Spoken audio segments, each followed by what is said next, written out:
más de 40 años y todavía no cicatriza. Los 70. Herida abierta. El debate sobre una década asignada por la convulsión y la violencia sigue dando que hablar.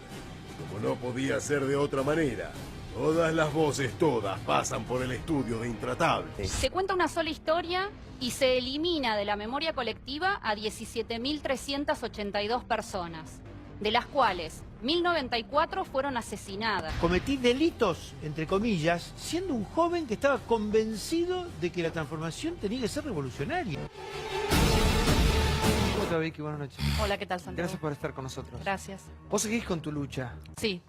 Nosotros seguimos reclamando los derechos humanos para las víctimas del terrorismo y yo siempre cuando escucho el relato de lo que ocurrió en la década del 70 veo que se evita hablar de quienes son las víctimas del terrorismo, se evita hablar de las bombas, de los secuestros extorsivos. El Ejército Revolucionario del Pueblo y montoneros agredieron a civiles y no combatientes, miles de personas que hasta el día de hoy están esperando el reconocimiento de sus derechos a la verdad, a la justicia y a la reparación, y no se les otorgan en nuestro país por razones exclusivamente políticas, por razones exclusivamente ideológicas, porque en otros países del mundo, por crímenes similares, los terroristas están presos, pagan pena de prisión, las víctimas son reconocidas, son recordadas, se ejerce el derecho a la memoria.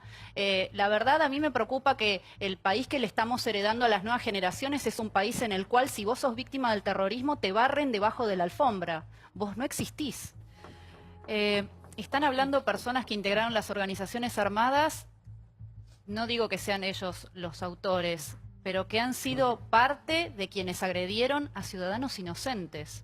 Estamos hablando de ciudadanos que fueron secuestrados. Yo no agredí nunca a ningún ciudadano inocente. Por eso no, por eso, no maté a nadie, no.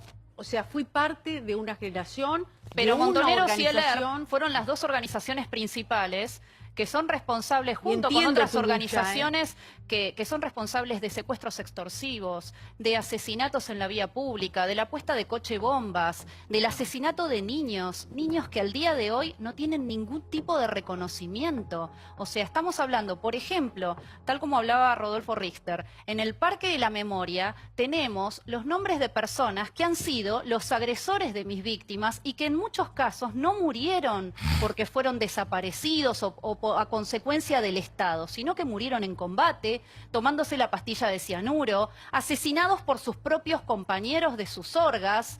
Entonces, cuando vemos semejante tergiversación, yo lo que planteo es reconciliación. Reconciliación es una palabra para la que falta muchísimo, porque acá falta reconocer a un sector de inocentes que no tenían que ver en las hostilidades que se estaban librando y que, sin embargo, han sido víctimas y son las últimas, son el último orejón del tarro. Entonces, ¿cuál es la excusa para no reconocer a estas personas? Yo quiero saber cuál es el mea culpa de Montoneros y el ERP. Quiero saber cuál es el mea culpa. Porque yo tengo a las víctimas sin reconocimiento.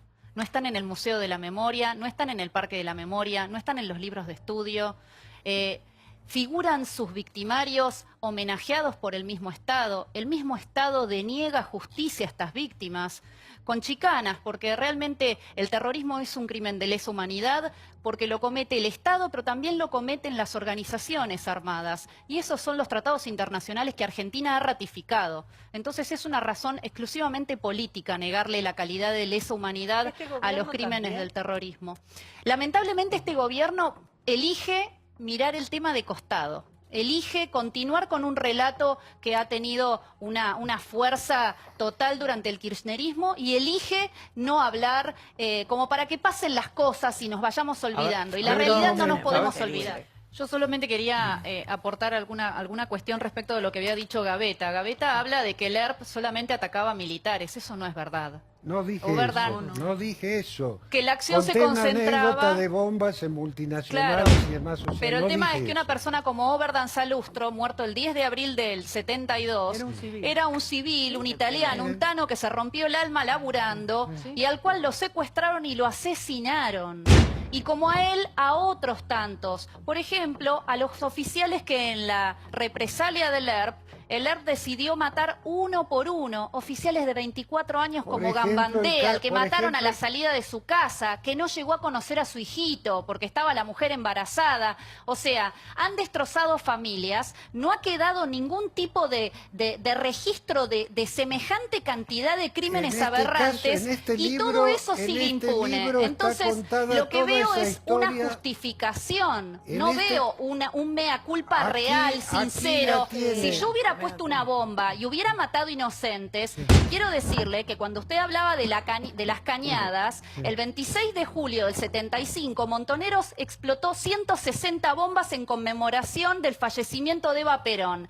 En una de esas bombas, que eran para no matar a nadie y que eran para no agredir a nadie, quedó ciego el policía Jorge Bello de 25 años. 25 años tenía ese tipo. 40 años que lleva ciego. Nadie le da una reparación, nadie le da las gracias, señor. Gracias por haber tratado de desactivar la bomba y perder la vista. Entonces...